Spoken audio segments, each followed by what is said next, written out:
السلام علیکم ورحمۃ اللہ وبرکاتہ۔ اعوذ باللہ من الشیطان الرجیم، بسم اللہ الرحمن الرحیم۔ آیت نمبر 194۔ ربنا، اے ہمارے رب، و آتنا، اور ہمیں عطا فرما، ما وعدتنا، جو وعدہ تو نے ہم سے کیا، علی رسولک، اپنے رسولوں کے ذریعے، ولا تخزنا، اور ہمیں نہ رسوا کرنا، یوم القیامتی، قیامت کے دن، انکا، بے شک تو، لا تخلف المیعاد، اپنے وعدے کی خلاف ورزی نہیں کرتا۔ یہاں بھی دعا ہی کا ایک چھوٹا سا ٹکڑا اللہ پاک نے ہمیں عطا فرمایا کہ جو وعدہ تو نے اپنے رسولوں سے کیا اس وعدے کو ہمیں عطا فرما، یعنی کہ بخشش کا وعدہ، جنت کا وعدہ، حوض کوثر کے پانی کا وعدہ، پل صراط کی آسانی کا وعدہ، اعمال نامے کے دائیں ہاتھ کا وعدہ، اور قیامت والے دن ہمیں رسوا نہ کرنا اپنے بندوں کے سامنے، اپنے محبوب علیہ الصلوۃ والسلام کے سامنے، نبیوں کے سامنے، اللہ کے ولیوں کے سامنے۔ کل قیامت والے دن ہمیں رسوا نہ کرنا اور اپنا وعدہ پورا کرنا، بے شک تو اپنے وعدے کی خلاف ورزی نہیں کرتا۔ آیت نمبر 195۔ فاستجابا، پس قبول فرما لی، لہم، ان کی التجا، ربہم، ان کے رب نے، انی، کہ بے شک میں، لا اضیع، نہیں ضائع کرتا، عمل عامل، کسی عمل کرنے والے کا عمل، منکم، تم میں سے، من ذکرن، چاہے کوئی مرد ہو، او انثیٰ، یا عورت، بعضکم من بعض، بعض تمہارا بعض ہیں، یعنی کہ ایک دوسرے سے تمہاری جز ہے۔ فالذین، پس وہ لوگ، ہاجروا، جنہوں نے ہجرت کی، واخرجوا، اور نکالے گئے، من دیارہم، اپنے گھروں سے، واوذوا، اور ستائے گئے، فی سبیلی، میری راہ میں، وقاتلوا، اور لڑے، وقتلوا، اور مارے گئے، لأکفرن، میں ضرور مٹا دوں گا، عنہم، ان سے، سیئاتہم، ان کے گناہ، ولادخلنہم، اور ضرور انہیں داخل کروں گا۔ اب جس لفظ کے شروع میں لا آ جائے اس کا مطلب ہے یہ لا تاکیدیہ ہے، اللہ تعالیٰ تاکید فرما رہے ہیں کہ میں ضرور داخل کروں گا، جنات، انہیں باغات میں، تجری، بہتی ہیں، من تحتها الانہار، جن کے نیچے نہریں، ثوابا من عند اللہ، اللہ کی طرف سے ثواب ہے، واللہ، اور اللہ تعالیٰ، عندہ، اس کے پاس ہے، حسن الثواب، بہترین ثواب۔ اللہ تعالیٰ ایک واقعے کی طرف بھی نشاندہی فرما رہے ہیں اور ہمارے لیے اس میں ایک میسیج بھی ہے ہم خواتین کے لیے کہ جب بندہ اس طریقے سے اللہ سے دعا کرتا ہے، جس طریقے سے اس نے ہمیں دعا کرنا سکھایا ہے، تو اللہ کی طرف سے اعلان آتا ہے، فرشتے کی طرف سے ندا آتی ہے کہ اللہ نے تمہاری پکار سن لی ہے۔ اور اللہ تعالیٰ فرماتا ہے کہ میں کسی عمل کرنے والے کا عمل ضائع نہیں کرتا، بشرط یہ کہ عمل خلوص نیت سے ہو، اخلاص سے ہو، دین و دنیا کا فائدہ ہو، آخرت کا فائدہ ہو، دونوں جہانوں کا فائدہ ہو، اور اپنے عمل میں اخلاص ہو، تو اللہ اس اجر کو ضائع نہیں کرتا، اس عمل کو ضائع نہیں کرتا، چاہے وہ عمل کرنے والا کوئی مرد ہو یا عورت ہو۔ دونوں ایک دوسرے کی باز ہیں، یعنی کہ آدم علیہ السلام سے حوا ہیں اور آدم اور حوا سے ساری کائنات ہیں، تو یہ ایک دوسرے کی باز ہیں، مرد اور عورت ایک دوسرے کا حصہ ہیں، ایک دوسرے کا جز ہیں۔ تو وہ جنہوں نے ہجرت کی اور اپنے گھروں سے نکالے گئے اور میری راہ میں ستائے گئے، لڑے اور مارے گئے، تو اللہ تعالیٰ فرما رہے اتنی محنت کرنے پر میں ان کو ایسا اجر عطا فرماؤں گا کہ ان کے سارے گناہ مٹا دوں گا اور ان کو نعمتوں والی باغات اور جنت میں داخل کروں گا، اور یہ اللہ کی طرف سے ثواب ہے اور اللہ کے پاس بہترین ثواب ہے۔ اب جو لوگ ہجرت کرتے ہیں ان کا درجہ گھر میں بیٹھے رہنے والوں سے زیادہ ہے، اور جو اللہ کی راستے میں نکلتے ہیں، دین کی خاطر نکلتے ہیں، اپنے وطن کی خاطر نکلتے ہیں، اپنی عزت کی خاطر، اپنے مال کی خاطر، یا کسی بھی وجہ سے اللہ کے راستے میں ستائے جاتے ہیں، لوگوں سے لڑتے ہیں، مارے بھی جاتے ہیں، کبھی خود بھی کسی کو مار دیتے ہیں کسی دشمن کو اپنی جان بچانے کے لیے، تو یہ اس سب کا اتنا اجر ہے کہ اللہ تعالیٰ ساری زندگی کے گناہوں کو مٹا کے انہیں بہتی نہروں والی جنتوں میں داخل فرمائے گا۔ لیکن بات یہاں پہ یہ ہے کہ ہم تن آسانی کی طرف بہت زیادہ چلے گئے ہیں، ہم اپنا جو پیس زون ہے وہاں سے باہر نکلنے کی کوشش نہیں کرتے۔ اگر ہم اپنی تن آسانی چھوڑ کے باہر نکلیں تو دیکھیں کہ زندگی کیسے بدلتی ہے، جس طرح ہمارے اجداد کی بدلی ہے ہماری بھی بدل سکتی ہے، لیکن ہم پیسے کی دوڑ میں اتنا غرق ہو چکے ہوئے ہیں کہ ہم دنیا اور آخرت کو بھلا کے بس اسی زندگی کو پرسکون کرنے پر بیٹھے ہیں۔ تو یہ جینے کا حل نہیں ہے، یہ حقیقت نہیں ہے، یہ ہماری زندگی کا مقصد نہیں ہے، ہماری زندگی کا مقصد کچھ اور ہے۔ تو اللہ کی طرف سے ثواب اس صورت میں ہے کہ جب ہم اتنی اذیتوں پر صبر کریں، اور اللہ کے پاس اچھا اجر ہے۔ اب دیکھیں ملک میں جو حالات ہیں، ہم سب کو نکل جانا چاہیے گھر سے باہر، کیا مرد، کیا عورت، کیا بچہ، کیا بوڑھا، اگر ہم سارے نکل جائیں تو ہم اپنے ملک کو سنوار سکتے ہیں۔ یہ اتنی آسانی سے نہیں ملا، ہزاروں جانیں شہید ہوئیں، ہزاروں بیٹیوں کی عصمتیں لوٹی گئی، اور اتنی اذیتوں کے بعد یہ ملک حاصل ہوا ہے، تو کیا اس کو ایسے جانے دیں؟ کیا ہم اپنے بڑوں کی قربانیوں کو ضائع کر دیں؟ کیا ہم اس ملک کو انہی لوگوں کے ہاتھ میں دے دیں جن کے ہاتھ میں ہے آج تک، جنہوں نے قائد اعظم کو بھی نہیں جینے دیا؟ تو کیا ہم ایسے ہی گھر بیٹھے رہیں اور کٹ پتلی بن کے تماشا دیکھتے رہیں؟ نہیں، یہ مسئلے کا حل نہیں ہے، ہمیں اپنے لیے کچھ نہ کچھ کرنا ہوگا۔ آیت نمبر 196، لا یغرنک، نہ دھوکے میں ڈالے تجھے، تقلب الذین، ان لوگوں کا پھرنا، کفروا، جنہوں نے کفر کیا، فی البلاد، ملکوں میں۔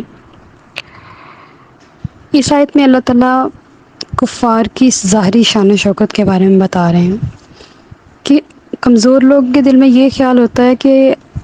اگر یہ لوگ اللہ تعالیٰ کے نافرمان ہیں تو کیا وہ اتنی شان و شوکت سے زندگی بسر کرتے ہیں، ساری زندگی دھوم دھام اور ساری زندگی عیاشی کیا؟ تو اللہ تعالیٰ نے اس آیت میں ان کا ٹھکانہ جہنم بتا دیا کہ پریشان نہ ہو، ان کی ظاہری زندگی جو ہے وہ دنیا تک ہی ہے۔ کافروں کا ملک و ملک پھرنا اور انجوائے کرنا لائف کو، اور اس کی سہولیات سے استفادہ کرنا ہمیں دھوکے میں نہ ڈال دے، ہم پریشان نہ ہو جائیں کہ یہ اتنی خوش کیوں پھر رہے ہیں، بلکہ یہ سب کچھ ان کا اسی زندگی کے لیے ہے، بس آگے ان کے لیے کوئی حصہ نہیں۔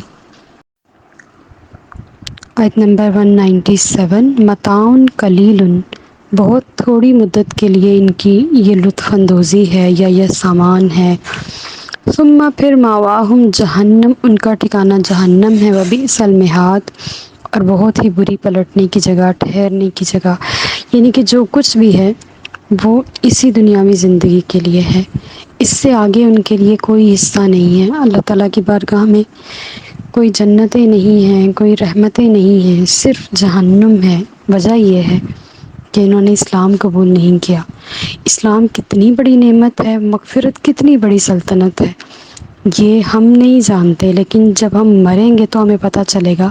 کہ یہ وہ دین تھا جس کی ہم نے قدر نہیں کی، یہ وہ اسلام تھا، یہ وہ نعمت تھی جو اللہ نے ہمیں بن مانگے عطا فرمائی تھی، یہ وہ رحمت تھی کہ جس کا ہمیں آج اتنا زیادہ لگژریز اور مہمانی ہو رہی ہے ہماری اللہ کی طرف سے۔ تو یہ وہ دین تھا جس کی ہم نے دنیا میں قدر نہیں کی،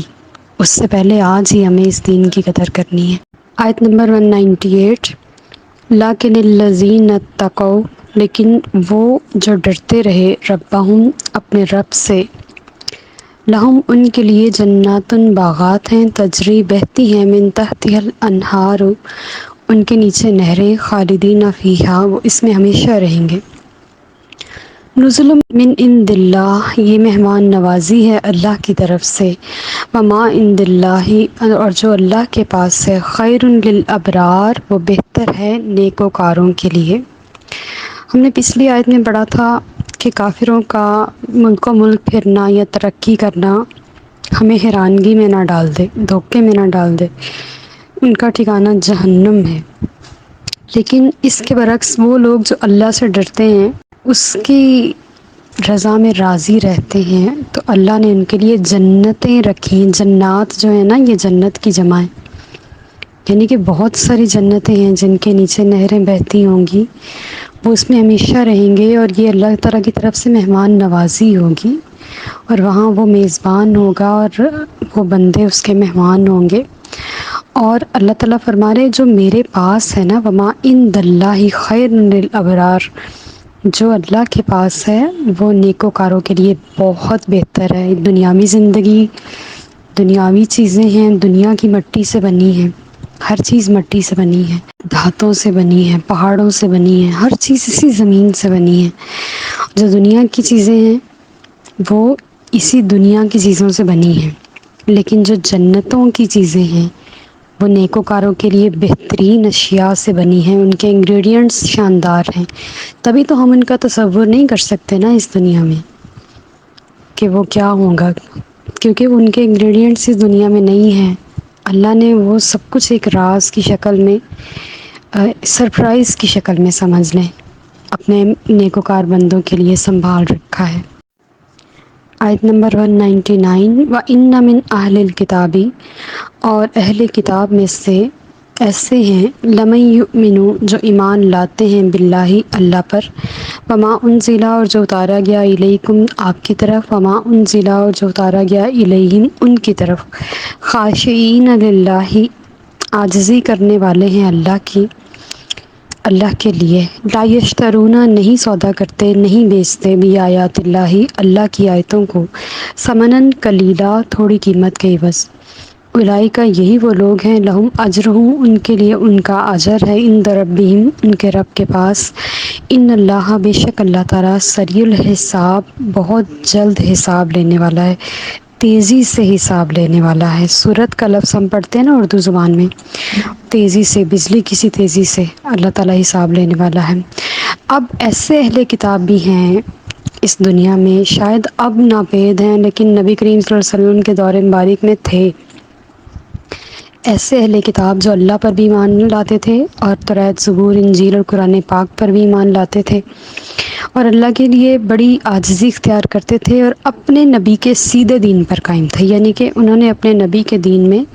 کسی قسم کی کوئی تبدیلی نہیں کی تھی، اور وہ سیدھا ہی تھا، اسلام والا ہی تھا، اور وہ اللہ کی آیتوں کو بھی نہیں نکال نکال کے بیچتے تھے، اور وہ دین حق پر قائم تھے، اسلام پر قائم تھے۔ تو اللہ تعالیٰ فرما رہے یہ لوگ بھی جنتی ہیں، اور ان کا اجر ان کے رب کے پاس ہے،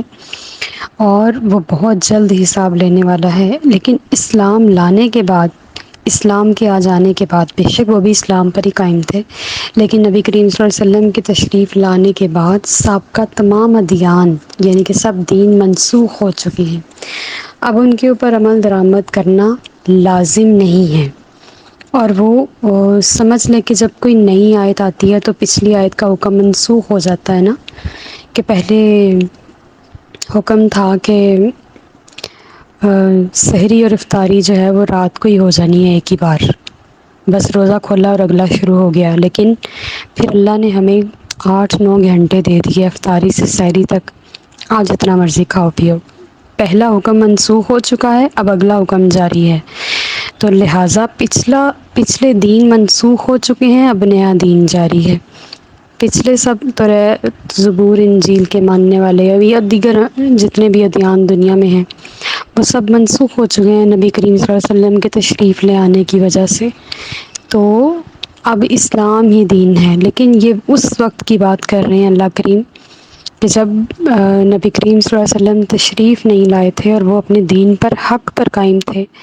نہ انہوں نے اللہ کی آیتوں کو بیچا، نہ انہوں نے اپنے نبی سے روگردانی کی، بلکہ وہ اللہ کو ایک ہی مانتے رہے، وہ بھی جنتی ہوں گے، اور ان کی بھی جنت میں صفیں ہوں گی۔ آیت نمبر 200، یا ایھا الذین آمنو، ایمان والو، اصبروا، صبر کرو، وصابروا، اور ثابت قدم رہو، ورابطوا، اور کمر بستہ رہو۔ رابط کا مطلب ہوتا ہے تیار رہنا۔ اتقوا اللہ، اور اللہ سے ڈرتے رہو، لعلکم تفلحون، تاکہ تم فلاح پاؤ۔ یہ سورہ آل عمران کی آخری آیت ہے، اور الحمدللہ الکریم ہماری 2 بڑی صورتیں کمپلیٹ ہو گئی ہیں، سورہ بقرہ اور سورہ آل عمران۔ اللہ کریم ہمیں خیریت سے سورۃ الناس تک پہنچائے، آمین۔ آپ نے اکثر دیکھا ہوگا ہمارے جو فوجی بھائی ہیں، جہاں پہ ہم انسٹرومنٹس رکھتے ہیں یا ہمارے فوجی آلات ہیں، ان کے جو بلڈنگز ہیں ان کے اوپر یہ والی آیت لکھی ہے۔ یہ آیت ہمارے لیے ایک ہنٹر کا کام کرتی ہے، ہمیں کھڑا کرتی ہے کہ اے ایمان والو، صبر کرو اور ثابت قدم رہو، اصبروا وصابروا، صبر بھی کرو اور ثابت قدم بھی رہو، اکھڑنے نہیں چاہیے قدم میدان جہاد میں، ورابطو اور کمر بستہ رہو۔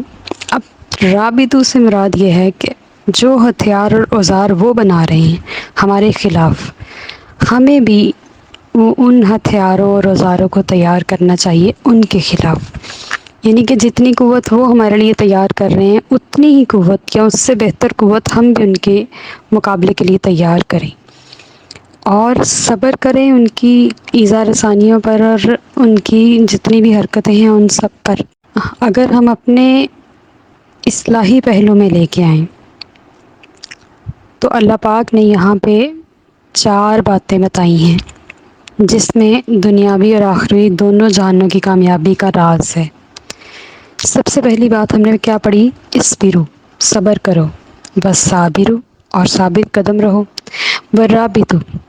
رباط کا مطلب ہوتا ہے ساز و سامان، یعنی کہ جس سے ہم لڑ سکیں۔ اصبروا، صابروا، رابطوا اور آگے ہے واتقوا، اور اللہ سے ڈرو، اور تقوی یعنی کہ صبر، مصابرہ، رباط اور تقوی، ان چاروں پر جو قائم رہ جائے گا وہ دونوں جہانوں میں کامیاب ہو جائے گا۔ اب صبر کے معنی کیا ہیں؟ اچھے اعمال کرنا اور برے اعمال سے اپنے آپ کو بچا کے رکھنا، اپنے نفس کو کنٹرول کرنا۔ مصابرہ کا معنی کیا ہے؟ کہ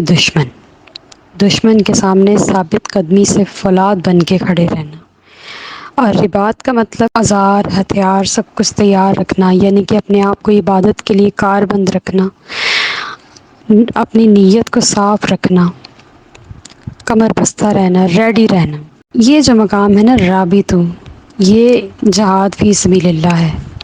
جس میں بندہ اپنا گھوڑا، اپنا ہتھیار، اوزار، اپنا سب کچھ تیار رکھے۔ اور اگر ہم اس کو باطنی پہلو میں لے آئیں تو پھر نماز ہے کہ اپنے نفس کو بھاگ کے کنٹرول کر کے نماز کی طرف لے کے آئے۔ ظاہری معنی تو یہ ہے کہ میدان جہاد کے لیے تیار رہے، باطنی معنی یہ ہے کہ نماز کے لیے اپنے آپ کو ہمیشہ تیار رکھے، اپنے کپڑوں کو پاک رکھے، اپنا دھیان اذان کی طرف رکھے، تو واتقوا اللہ ہو سکتا ہے، تبھی بندہ اللہ سے ڈر سکتا ہے۔ یہ کام اللہ سے ڈر کے ہی ہوتے ہیں سارے، اور اسی میں دونوں جہانوں کی فلاح ہے، کامیابی ہے۔ جب بندے کو یہ سب کچھ نصیب ہو جاتا ہے نا، پھر وہ کسی آزمائش مشکل سے نہیں گھبراتا، اللہ اس کا ساتھ دے دیتا ہے۔ وَمَا عَلَيْنَا إِلَّا الْبَلَاغُ